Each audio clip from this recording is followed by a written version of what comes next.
변화산 산상주간 두 번째 시간입니다. 우리가 말씀을 사모하고 또 우리 주제처럼 충만함을 주시옵소서, 또 특별히 내가 기도하는 내용으로 하나님 충만함을 주시옵소서, 이 간절함이 우리에게 있기를 소망합니다. 우리 옆에 있는 분들하고 인사 한번 할까요? 오늘도 은혜 받는 주일 되시길 바랍니다. 네, 우리 장로님 기도하셨듯이 날이 더우면 더워서 또 많은 이들이 고통을 당하고 또 비가 너무 많이 와서 고통을 당하는 이들이 있습니다.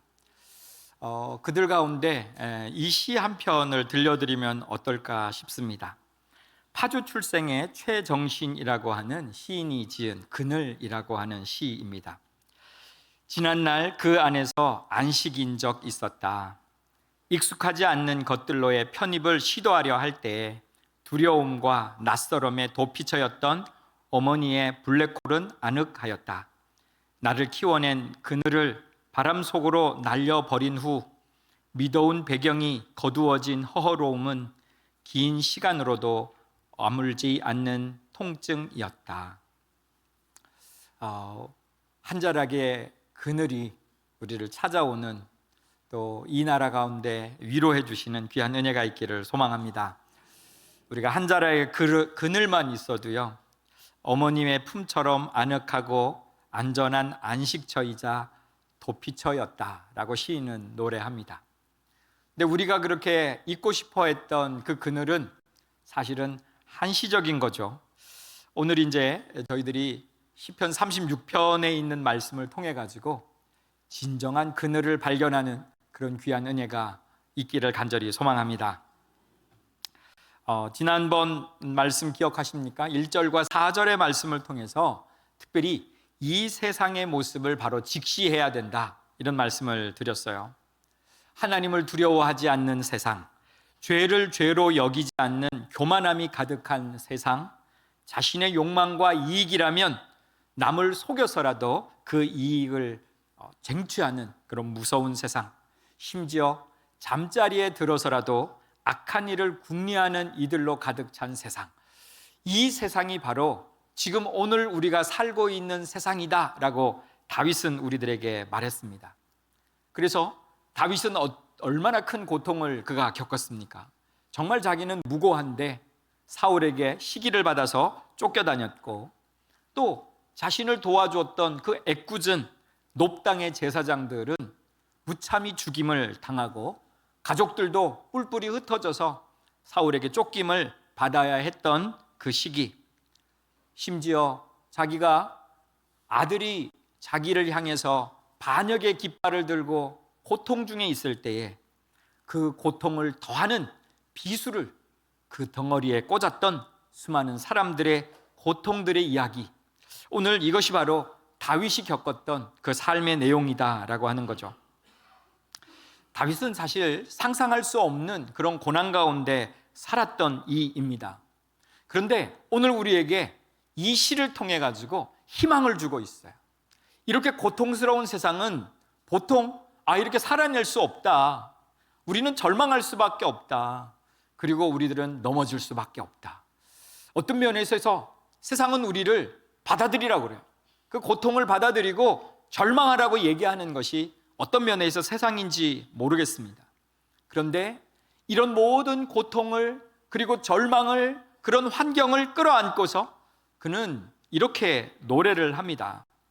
나는 그 길 가운데에서 충만함의 비결을 배웠습니다. 할렐루야. 오늘도 우리가 말씀 가운데서 충만함 가운데로 나아가는 은혜의 시간이 될 수 있기를 간절히 소망합니다. 악한 세상이라 할지라도, 그 세상이 나를 억울하게 하고 목숨에 위협을 주는 그런 세상 가운데에서도 오늘 우리가 충만할 길이 있다. 오늘 특별히 그 길을 하나님이 누구이신지를 바로 아는 것, 그것에서 출발한다라고 오늘 본문 5절과 6절은 우리들에게 말씀해 줍니다. 자, 5절과 6절 우리 다시 한번 말씀을 천천히 상고하면서 그렇게 다시 읽어보도록 하겠습니다. 같이 읽습니다.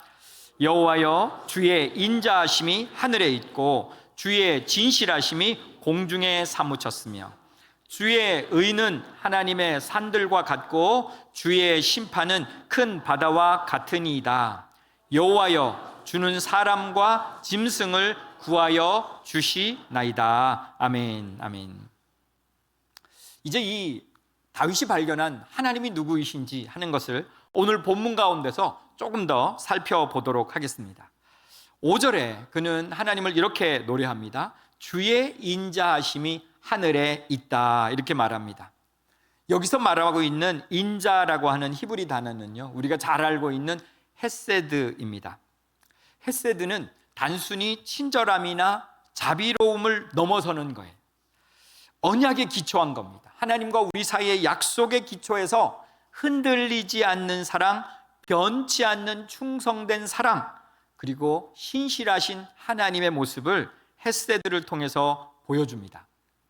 마치 이것은 우리가 몸으로 좀 느낄 수 있는 것도 있는데, 부모가 자녀를 위해서 어떤 상황에서도 포기하지 아니하고 사랑하는 것과 같은 그런 모습인 것이죠. 다윗은 이 헤세드의 사랑이, 하나님의 그 큰 사랑이 하늘에 다 있는 것만큼 크고 광대합니다 라고 고백하고 있는 겁니다. 우리의 생각과 경험을 초월해 있는 사랑, 그 넓이와 깊이를 다 알 수 없는 하나님의 그 크신 사랑, 바로 그분이 하나님이시다, 이렇게 우리에게 고백을 하고 있는 것이죠.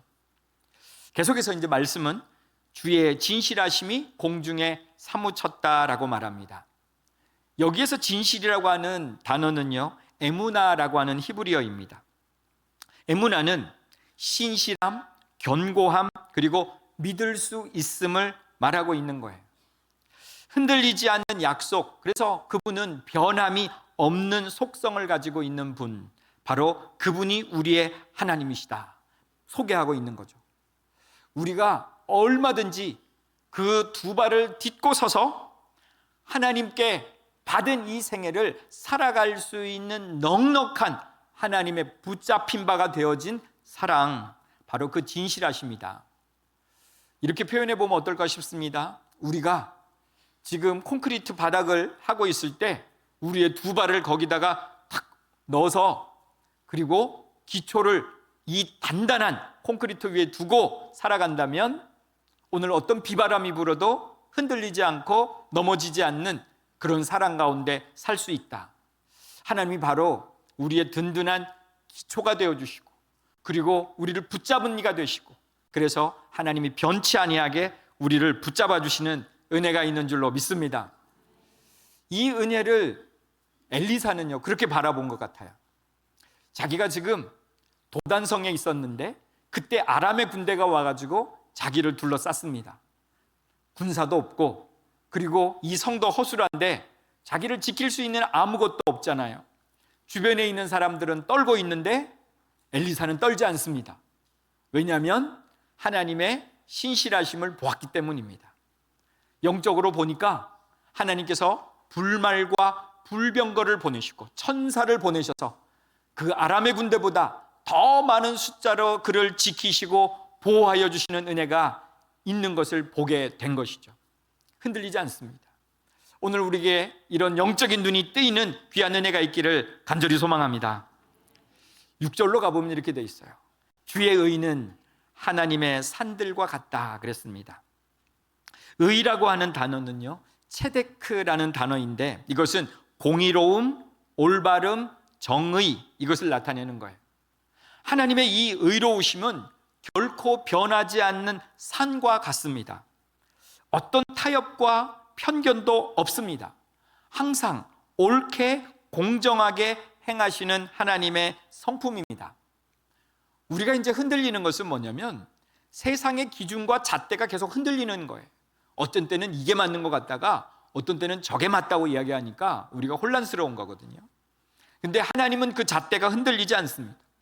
혼란스럽고 불의한 세상이 아니라 우리가 가장 의지할 수 있고 신뢰할 그런 기초를 가진 하나님, 그래서 그 의는 흔들리지 아니한다는 거예요. 그래서 그 의를 가지고 어떻게 하시느냐, 계속해서 말씀은 주의 심판은 큰 바다와 같으니이다, 이렇게 소개를 합니다. 여기서 심판은요, 미시파트라고 하는 단어인데 공정한 판결, 옳고 그름을 분별하는 정의로운 행위, 이렇게 말하는 거예요. 큰 바다는 그 깊이를 알 수 없듯이 하나님의 심판은 인간의 지혜를 뛰어넘어서서 헤아릴 수 없고 깊고 완전한 공정함으로 우리에게 재판하신다, 심판하신다라고 하는 거예요. 자, 이 하나님을 다윗이 믿고 있으니까 어떤 마음이 들까요? 지금 자기는 범법자예요. 그래서 쫓겨다니고 있습니다. 그런데 만약에 이 상황을 그대로 하나님 앞에 갖고 나가면 누가 범법자일까요? 다윗이 범법자일까요? 아니요. 자기는 아무리 생각해도 잘못한 게 없어요. 이런 상황을 만든 것은 지금 사울 왕입니다. 그렇기 때문에 그는 하나님 앞에서 떳떳합니다. 그리고 하나님은 인간과 달리 분명한 하나님의 말씀 가운데 서 있기 때문에 하나님이 심판하실 거다라고 하는 것을 믿고 있는 것이죠.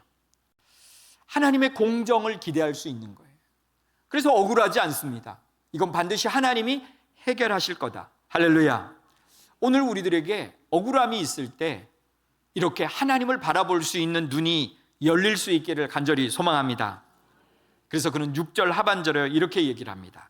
여호와여, 주는 사람과 짐승을 구하여 주시나이다. 이게 구원하여 주신다는 거예요. 하나님은 하나님께서 주시는 이 모든 피조물을 구하여 주십니다. 사람도 짐승도 구원해 주십니다. 이 고백을 하고 있는 거예요. 이것은 하나님의 돌보심과 생명을 지키시는 하나님의 모습을 우리들에게 보여줍니다. 또 다르게 하나님께서 의로운 하나님의 사람들을 보호하시겠다라고 하는 분명한 선한 의지를 믿고 있는 믿음이다, 이렇게 볼 수 있습니다. 다윗은 극한 고난 속에서 좌절과 절망하는 대신 눈을 들어 하나님을 봤어요. 불의한, 그리고 자기에게 억울함을 주는 이 땅을 바라본 것이 아니라 하나님을 바라봤어요. 그러니까 변함없으신 하나님, 크고 광대하신 하나님, 사랑과 진실로 다가오시는 하나님, 또한 공의와 정의로 심판하시는 하나님, 그 하나님을 만나고 보니까 흔들릴 수가 없는 거예요. 그 하나님은 오늘도 살아계심을 믿으니까 흔들릴 수가 없는 거예요. 오늘 이 하나님을 고백하는 주일이 될 수 있기를 간절히 소망합니다. 그가 첫 번째 흔들리지 않는 이유를 하나님이 누구이신지를 발견한 가운데서 왔다, 이렇게 말하고 있어요. 그런데 그걸로 우리가 흔들리지 않고 우리의 생애를 잘 살아갈 수 있을까? 성경은 우리를 보고 이렇게 얘기합니다. 그리스도인은 행동하는 그리스도인이어야 한다는 거예요. 행동하는 그리스도인. 지금 이 믿음을 가지고 다윗은 행동하기 시작합니다. 자신의 모든 행동을 그 하나님의 말씀에 기초를 두고 그가 움직이기 시작하는 거예요. 그의 첫 번째 행동의 모습을 이렇게 표현합니다. 7절에서 그가 말하고 있습니다. 7절 우리 본문으로 다시 가보겠습니다. 7절 우리 같이 한번 읽어봅시다. 하나님이여, 주의 인자하심이 어찌 그리 보배로우신지요. 사람들이 주의 날개 그늘 아래에 피하나이다. 아멘. 이제 우리들이 해야 할 일이 있습니다. 그 믿음이 있다면, 하나님이 그런 분이심을 우리가 발견했다면 주의 날개 그늘 아래로 피하는 귀한 성도님들 되기를 주의 이름으로 간절히 축복합니다. 주의 날개 그늘 아래, 이것은 단순히 물리적인 걸 얘기하는 건 아니에요. 이것은 이제 고대 근동에서 자주 쓰던 표현이라고 하는데, 어미새가 자신의 새끼들을 위험으로부터 보호하죠. 그래서 넓은 날개를 펴가지고 그 자녀들을 폭 안고 있는 이 모습을 그들에게 보여줍니다. 그러면서 어미의 날개 아래에 있는 이 새끼는 밖에 지금 어떤 상황이 있는지 알 수가 없어요. 그리고 그 어미 품에서 편안하게 잠들고 쉴 수 있습니다. 그리고 그 어머니는 피투성이가 될 때까지 그 자녀를 보호하는 거예요. 새끼를 보호하는 거예요. 오늘 하나님이 그렇게 우리를 보호해 주신다는 겁니다. 우리 엄마들은 무엇인가 위험이 직감하면 주변에 있는 아이부터 끌어안죠. 이게 본능 같아요. 그래서 아이가 어떤 상황에 있든지 간에 어떤 소식이나 아니면 위험을 직감하면 바로 가서 그 아이를 끌어안아요. 위에서 혹 무거운 것이 떨어진다 할지라도 어머니는 피하지 않습니다. 그 아이를 끌어안고 있는 거죠. 그래서요, 우리가 가끔 그 옛날 그 사진 같은 걸 보면 아이는 살아있는데요, 엄마가 죽은 그런 전쟁의 사진들이 있습니다. 우리나라의 6.25 때 사진도 그런 게 있어요. 그래서 그 아이는 살아납니다. 그런데 그 아이가 살아나기 위해서 엄마가 그 아이를 품에 품고 죽어가는 거예요. 오늘 하나님이 이렇게 우리를 보호하시겠다. 그 하나님은 인간의 어머님처럼 나약하지도 않습니다. 전지전능한 그분이 날개를 활짝 열고 우리를 품어주신다는 겁니다. 할렐루야. 오늘도 그 하나님이 넓게 우리를 향하여서 날개를 펴고 있고, 오늘 우리의 품속으로, 나의 품속으로 오라고 하는 하나님의 음성을 듣는 귀한 은혜의 주일이 되시길 간절히 소망합니다. 그럼 조금 더 한번 살펴볼까요? 그럼 주의 날개 그늘 아래 피한다고 하는 것은 어떤 의미를 가지고 있을까요? 이 말씀은요, 전적인 의탁과 신뢰에 관한 말씀입니다. 지금 나의 모든 것을 다 내려놓으라고 하는 말씀이에요. 우리는 지금까지 내가 무엇인가를 할 수 있다고 생각을 했어요. 그래서 내가 붙잡고 있는 것이 있어요. 다윗도 자기가 칼도 들고 상도 들었어요. 이것으로 이 모든 어려움들을 극복해낼 수 있으리라 그러면서 높당에 가서 받아왔던 골리앗의 칼도 갖고 있었어요. 그러나 어느 순간에 깨닫습니다. 이게 아니라는 거예요. 이걸로 나를 보호할 수 없다는 거예요. 그래서 주의 날개 그늘 아래로 가자는 거예요. 내가 지금 칼을 들고요, 창을 들고요, 주의 날개 그늘 아래로 그대로 가보면 누가 다칠까요? 엄마가 다쳐요. 어미새가 다쳐요. 오늘 주의 날개 그늘 아래로 간다는 것은 내 모든 것을 내려놓는다는 의미가 있습니다. 그리고 내 모든 것들을 포기한다는 의미가 있습니다. 내가 지금 가지고 있는 불안과 걱정, 두려움까지도 하나님 앞에 내어 맡긴다는 의미가 있습니다. 그러기에 오늘 이 시간 먼저 해야 될 것은 내가 가지고 있는 것을 내려놓는, 그래서 하나님을 전적으로 의탁하고 신뢰하는 그런 귀한 은혜가 있기를 간절히 소망합니다. 두 번째 이 의미는 하나님이 주권 아래로 들어간다라고 하는 의미입니다. 내가 통제할 수 없는 세상, 세상의 혼돈 가운데 주인은 사람이 아니고 내가 아니고 하나님이십니다라고 하는 것을 고백하는 거예요.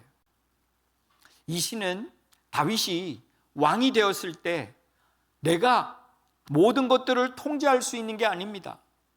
하나님이 주인이십니다. 하나님만이 우리의 능력이 되십니다. 하나님만이 다스리십니다 하고 내려놓던 그 다윗의 심정을 그대로 우리들에게 보여주고 있다고 봅니다. 그러기에 비록 왕이라 할지라도 내가 다스리는 게 아니에요. 오직 주권은 하나님께만 있는 줄로 믿습니다. 나의 주인이 하나님이십니다. 그러기에 오늘 내 계획과 내 방식대로 하려고 했던, 애썼던, 몸부림쳤던 나 자신을 발견할 수 있는 은혜가 있기를 간절히 소망합니다. 이제 우리들이 해야 될 것이 있어요.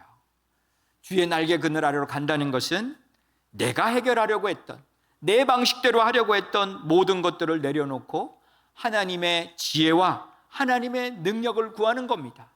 그리고 그것이 나하고 전혀 맞지 아니하고 내가 원하는 방향이 아니라 할지라도 그분의 인도하심을 따라가며 순종하는 거예요. 이것이 진정한 주의 날개 그늘 아래로 가는 겁니다. 세 번째요, 주의 날개 그늘이란 하나님의 보호와 위로를 경험하고 살아가는 거예요. 새끼들은 날마다 위험에 노출되어 있습니다. 수많은 것들이 이 조그마한 새끼를 노리고 있어요. 뱀들이 그 새끼를 노리고 있습니다.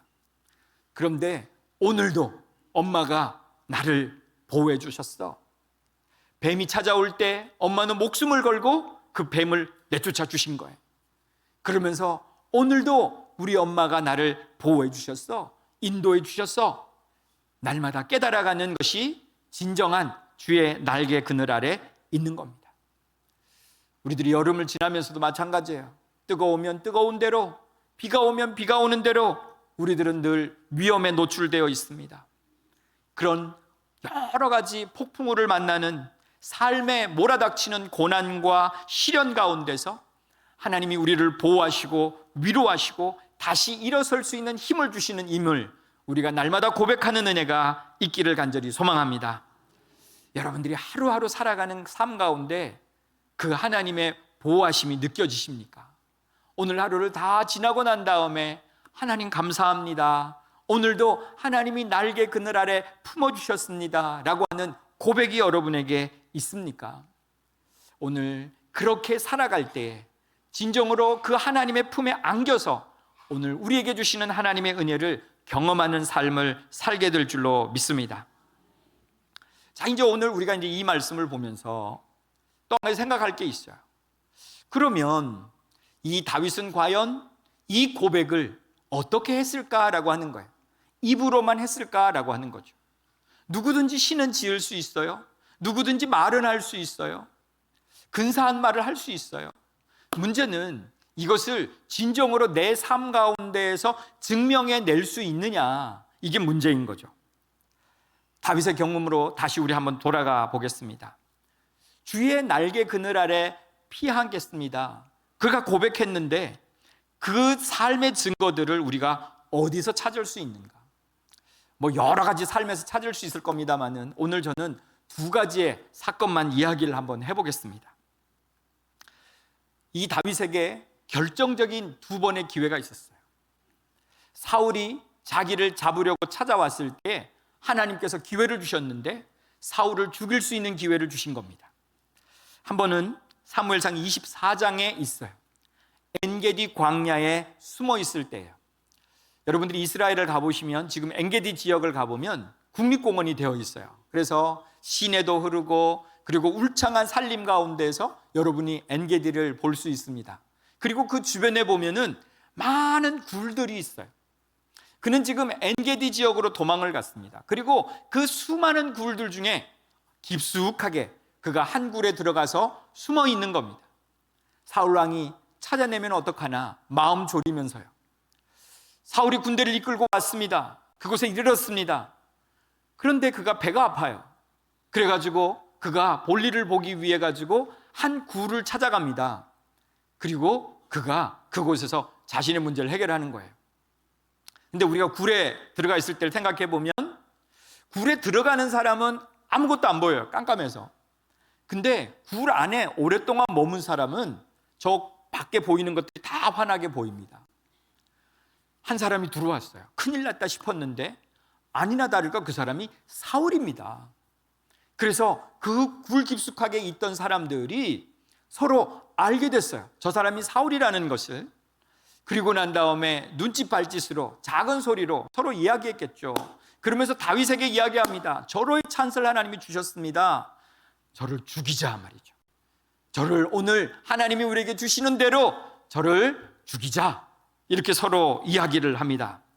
그때 다윗이 얘기한 것이 24장 6절이에요. 내가 손을 들어 여호와의 기름 부음을 받은 네 줄을 치는 것은 여호와께서 금하신 것이다. 이것은 내 일이 아니라는 거예요. 하나님이 거룩하게 기름 부어 받아서 그래서 왕이 되어진 저를 하나님이 심판하실 거라는 거죠. 목숨을 위협하는 그가 눈앞에 있어도 이 모든 것들은 하나님이 주권이십니다. 그러면서 하나님의 권위를 인정해 드려요. 그리고 저가 저렇게 서슬퍼런 칼날을 내게 들이대지만 하나님이 나를 보호해 주실 것을 믿습니다. 믿는 믿음으로 그 순간에 그가 한 것은 옷자락만 살짝 베어내는 것이었다는 거죠. 사무엘상 26장에 가보면 두 번째 기회도 찾아왔어요. 십이라고 하는 광야에 있을 때 얘기입니다. 십의 광야로 도망을 갔었는데 그 소식이 사울에게 날라들어요. 그래서 군대를 이끌고 그가 다시 십광야로 옵니다. 오랫동안 찾아 헤매서인지 그날 밤은 사울로부터 모든 백성들이 다 잠에 골아 떨어져요. 다윗이 멀리서 보고 있다가 아비새라고 하는 장군과 함께 사울의 진영으로 갑니다. 그러면서 사울에게 드디어 접근을 했습니다. 사울이 꽂아놓은 그 창을 들고 얼마든지 죽일 수 있어요. 아비새가 죽이자고 종용을 합니다. 그때 다윗이 한 얘기가 26장 10절이에요. 여호와께서 그를 치시리니 혹 죽을 날이 이르거나 또는 전장에 나가서 망하리라. 하나님께서 심판하실 것을 완벽하게 믿고 있는 거죠. 그래서 그는 그 사울에게 손대지 않습니다. 하나님이 하실 거다. 반드시 하나님이 심판하실 거다. 하나님께 심판을 맡겨드리고 그는 창과 물병만을 가지고 나왔습니다.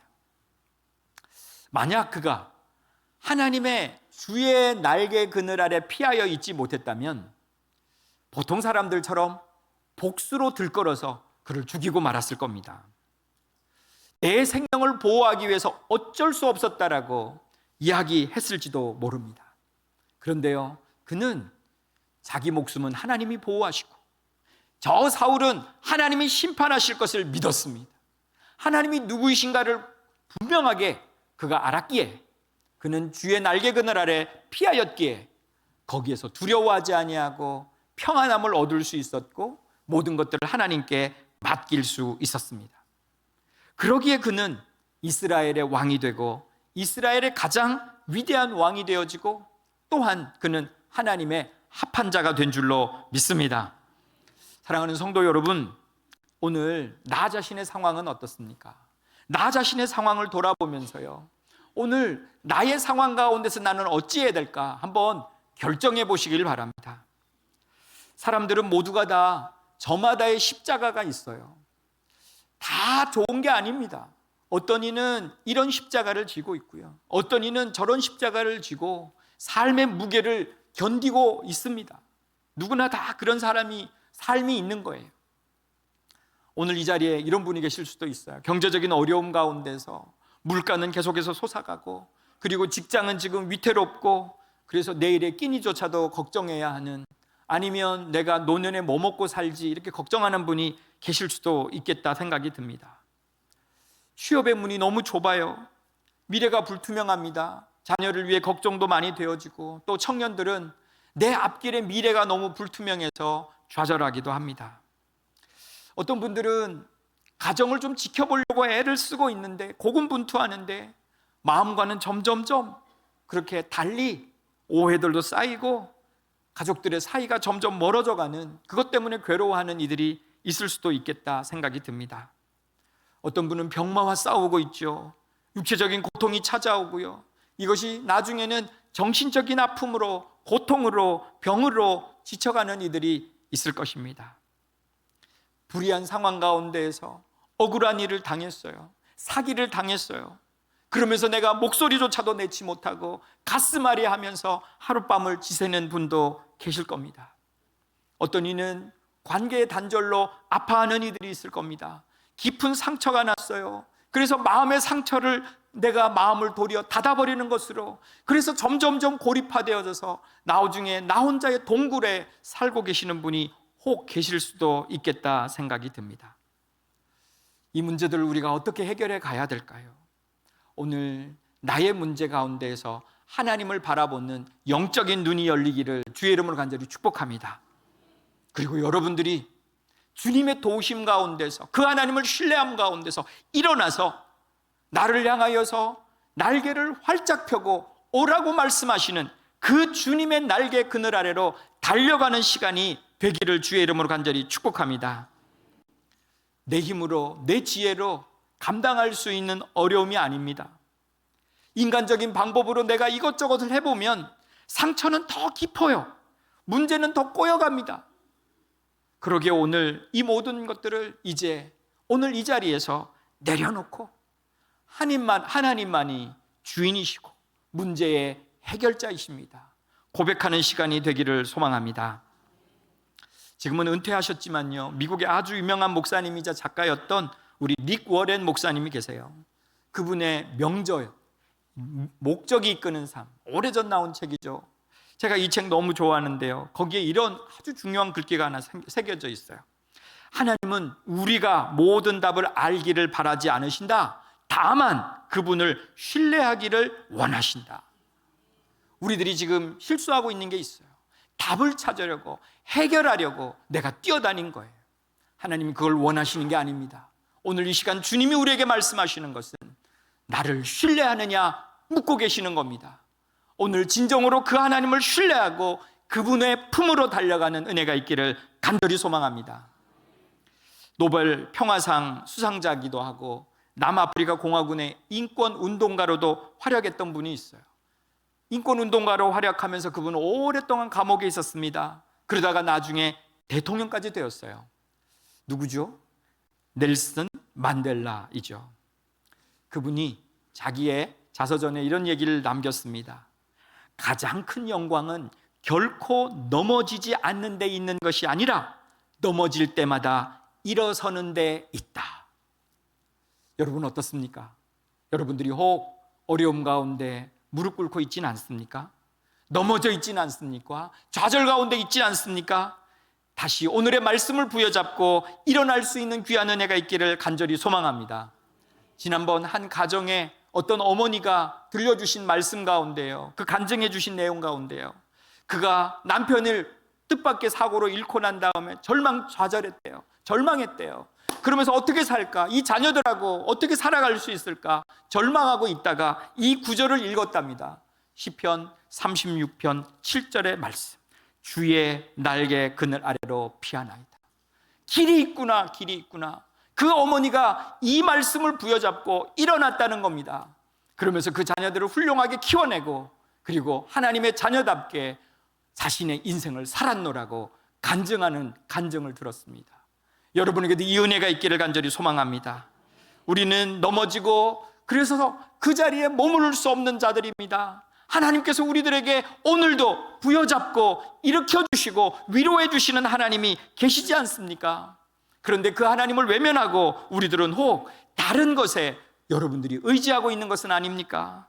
그래서 여러분들이 가지고 있는 그것으로 인해서 도리어 낙담하고 계시는 것은 아닙니까?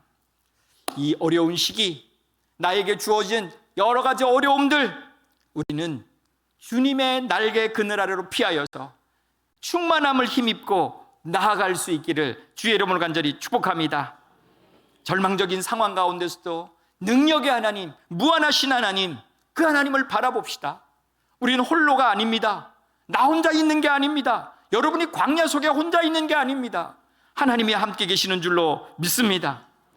안식의 자리로 찾아오라고 주님이 말씀하고 계세요. 잃어버렸던 평안과 기쁨을 회복하라고 말씀하고 계세요.